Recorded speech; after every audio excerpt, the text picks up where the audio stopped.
We got a set of shocks back last week, set of Gen 1 shocks, and they're in great condition. As you'll see here, we've got, I don't know, I would say we have roughly anywhere between 85 to 95 sets of shocks. These are just what we have back right now. This is another area over here where we keep all of our live valve stuff, Gen 3 stuff, but this is kind of our shipping and receiving area. FedEx will probably be bringing some boxes in today. It's just kind of where we keep our shipping stuff. We're gonna, hopefully, this is just one little part of, I don't think people understand how many shafts we go through. You can try to lift one of them 5-gallon buckets if you want to, but you're gonna have to use both hands and some steel-toed boots. But anyways, we got a set of shocks back here from a customer, and they were nice enough to clean them up. They're just in great shape, and basically what I want to do is I want to just show customers, if you're thinking about, or you're wondering if your shocks are bad, this will be a good video to, and I have no idea if these are high. I know they're not high on, they don't have too much gas pressure in them, that's for sure, but excuse me, you're the first people I've talked to today and I'm a little raspy. Basically what I'm going to do is, you can see right here, there's a little plastic pellet in there, and I'll get a close-up there. And basically, behind that pellet, there's a hole. Basically, it's a plug there. And then behind that hole, there is a rubber pellet. And basically, how you check them and set them and inflate them, if they don't have a schrader valve, is you just use a needle fill tool. And basically what I'm going to do is, there's a hole in the middle of that, and you just put your needle in that hole, push through the rubber, and then you put your gauge on to see how much pressure is in these shocks. And these are at, I don't want to bend that needle too much, but as you can see on this one, these are at about 190 pounds. So these shocks, there's a lot of debate out there, but there shouldn't be any debate. These shocks are supposed to be at 250. Can you run them down to 200? Yes. But the harder you're going to work a shock, the more it needs to be at the gas pressure that it's supposed to be set at. And when you pop this off, you'll see right there that there's oil in there. So what's already started to happen is when a shock is low on gas pressure, it'll cause cavitation, and sometimes it'll even equalize because the floating piston basically isn't staying stable in there. The gas pressure isn't there to control it, like if you're hitting big bumps. So basically what's happening is, it's just, will the shock work? Yeah, it'll function, but it's not working the way it should. So when you get a shock like this that's, 60 pounds low on gas pressure, you're going to, it's just not going to feel as firm as it should. Your truck shouldn't ride like a 1986 Buick LeSabre. It's supposed to be firm. I'm just going to do all 4 of these real quick. I would assume they're all going to be real close. So,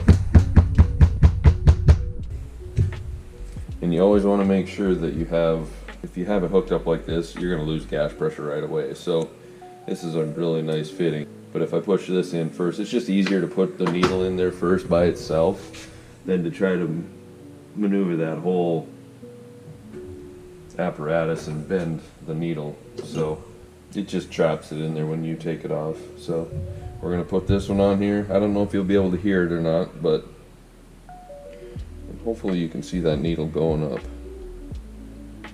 This one is at just a hair under 200, so 195. Last time I didn't really mean to unhook this and let the oil come out of there, but it was a good thing for everyone to see. Oh, yep. See, we got cavitation in this one too. That's all oil coming out of my gauge, and this is what's going on. This is a real. I'm glad I'm doing this because it's going to show basically what isn't supposed to happen to your shocks. What it's telling you is there's oil in with the nitrogen, and there's probably nitrogen in with the oil. So the dividing piston or the floating piston, the IFP, whatever people want to call it, it's meant to keep the nitrogen out of the oil and the oil out of the nitrogen.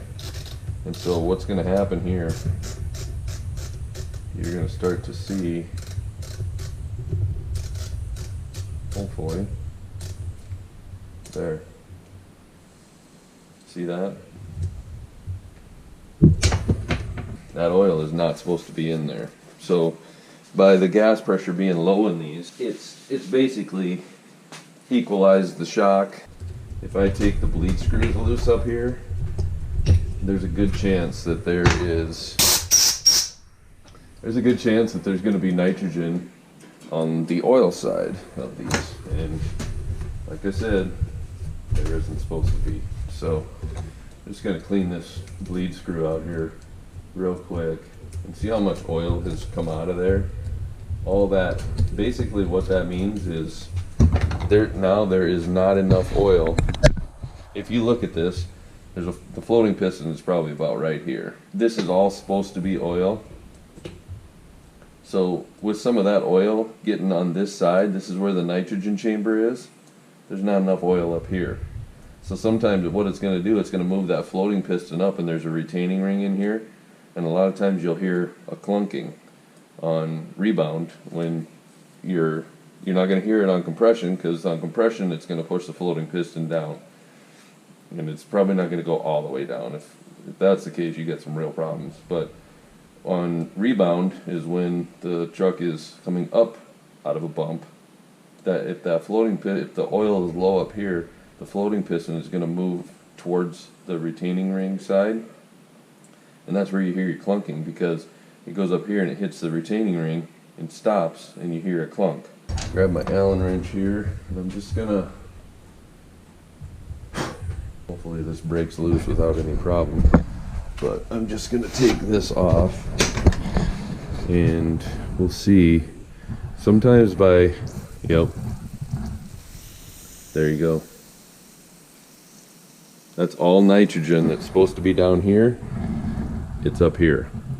So these shocks are severely compromised. I mean, they're not even close to some of them that we get back. I mean, some of them, the chrome is literally worn off the shafts. Like, there's holes in the shaft. So anyway, this is pretty cool. I'm glad that this shock is like this. I'm glad the customer, had us do their shocks for them.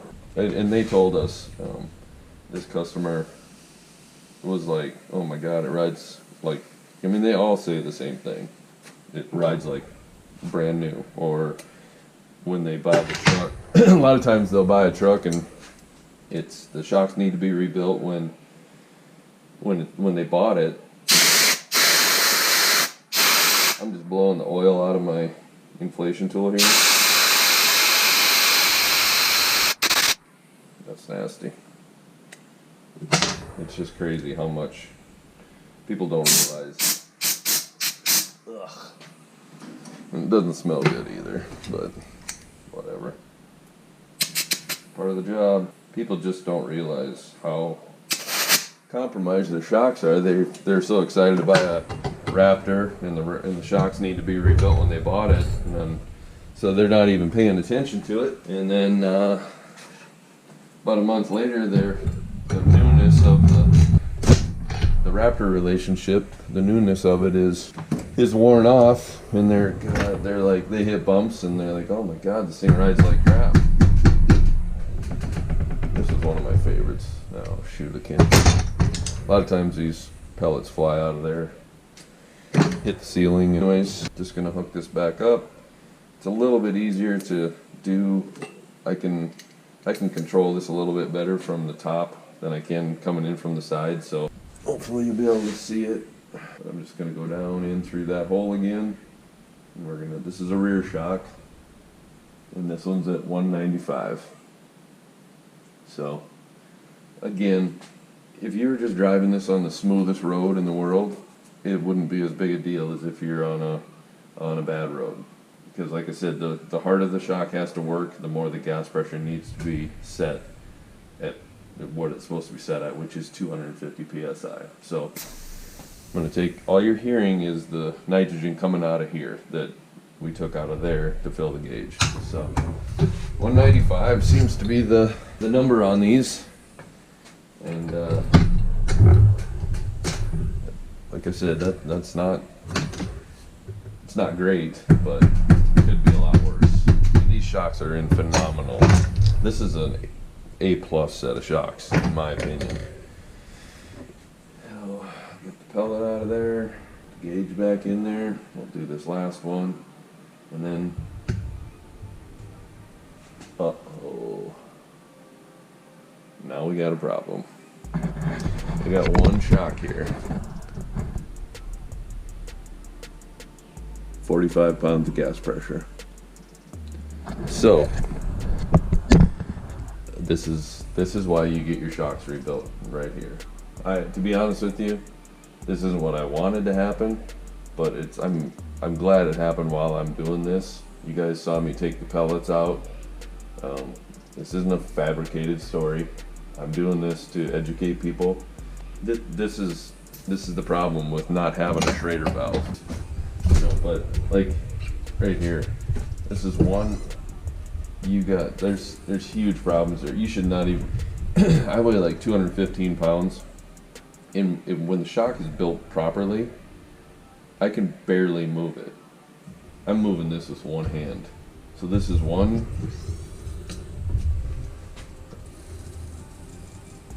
Like if you watch me, let's take this one that's got 190 in it, and I'll show you the difference.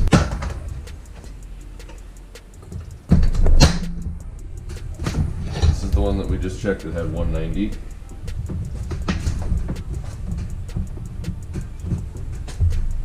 I mean, that's me pulling down with probably almost just about all my body weight.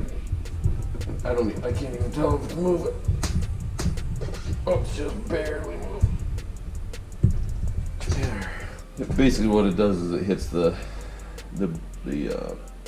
bypasses in there. And a lot of times you can get a little bit of a, sorry, I'm out of breath. But when they're fully extended like this, they're never fully extended on your truck unless you're jumping it. But basically, just to get that thing to move.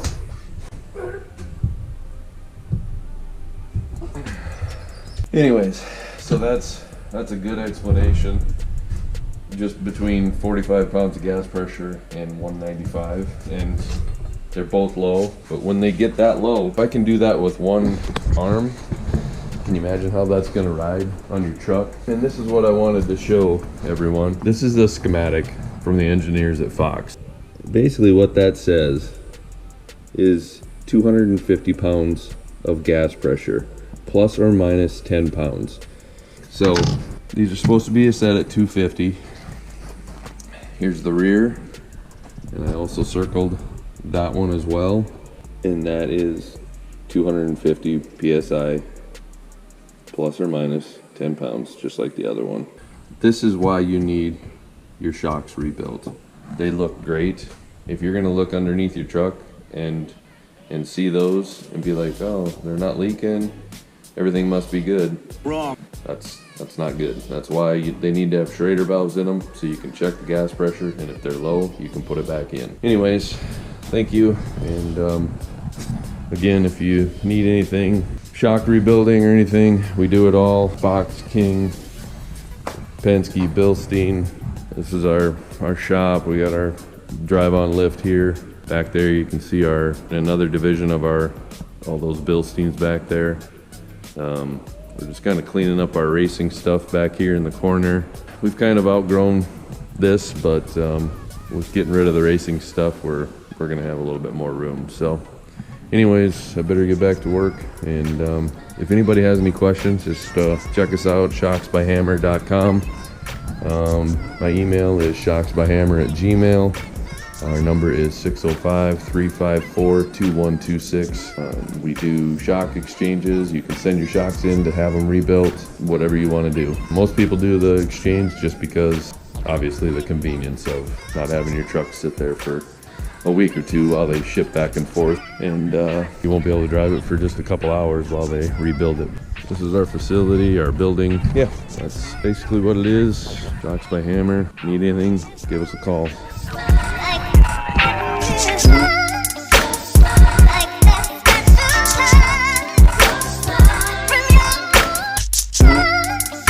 Yeah.